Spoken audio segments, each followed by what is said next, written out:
अरण्यगार की बहुबाली रानी। अरण्यगार एक खुशहाल किंगडम था। रानी पद्मेश्वरी अरण्यगार पे राज करती थी। वो बहुत बुद्धिमान और बहादुर थी। उसके प्रजा उसे बहुत प्यार करते थे।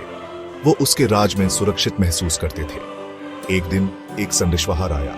वो बुरी खबर लाया था। राजा बीरबल पड़ोसी किंगडम का राजा अरण्यगार पर हमला करने की योजना बना रहा था। बीरबल अपनी महत्वाकांक्षा और क्रूरता के लिए जाना जाता था। उसकी सेना बहुत बड़ी और शक्तिशाली थी। रानी पद्मेश्वरी डरी नहीं। वो अपने राज्य और अपनी प्रजा की रक्षा करने के लिए दृढ़ थी। उसने तुरंत अपने सलाहकारों की मीटिंग बुलाई।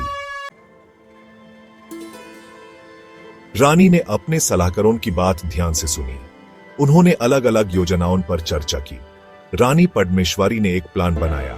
वो गेरिला वॉरफेयर का इस्तेमाल करेंगे। उसने अपने सिपाहियों को संबोधित किया। उसके शब्दों में आग थी। हम अपनी मातृभूमि के लिए लड़ रहे हैं। हम अपनी आखिरी सांस तक लड़ेंगे। सिपाही जोश से गरजे। वो अपनी रानी के लिए जान देने को तैयार थे। अरण्यगार की महिलाएं भी लड़ने को तैयार थी। उन्होंने सिपाहियों के साथ ट्रेनिंग ली। उन्होंने तलवार और तीर चलाना सीखा। रानी पद्मेश्वरी खुद ट्रेनिंग का नेतृत्व कर रही थी। उसने अपनी हिम्मत से सबको प्रेरित किया। राजा बीरबल की सेना ने अरण्यगार पर हमला कर दिया। 3 दिन और रात तक युद्ध चलता रहा। दुश्मन सिपाहियों की संख्या ज्यादा थी, लेकिन अरण्यगार के सिपाही ज्यादा स्ट्रेटेजिक थे। उन्होंने टेरेन का अपने फायदे के लिए इस्तेमाल किया।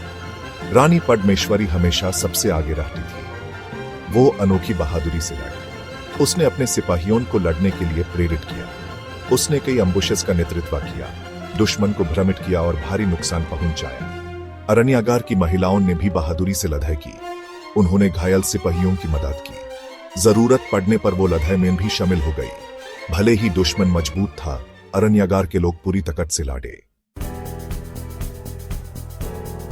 तीसरे दिन राजा बीरबल की सेना हार गई। बचे हुए सिपाही डर के मारे भाग गए। अरण्यगार जीत गया। लोगों ने अपनी मातृभूमि की रक्षा की थी। सब बहुत खुश थे।